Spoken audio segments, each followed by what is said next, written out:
Oikein hyvää Halloweenia kaikki rakkaat katsojat ja tervetuloa katsomaan Ekin Bedtime Stories. Vai pitäisikö sanoa Dead Time Stories? On jälleen aika astua kauhujen maailmaan. Ja tämänkertaisen jakson nimi on Tyttäreni ei lopettanut itkemistä ja huutamista. Sitä jatkui joka yö. Vierailin jopa hänen haudallaan ja pyysin häntä lopettamaan.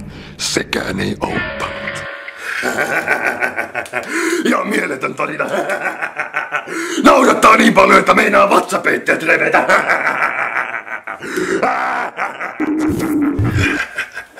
Oikein kiva, kun olitte mukana tälläkin kertaa. Ja meikäläinen lähtee nyt pienelle karkkikierrokselle.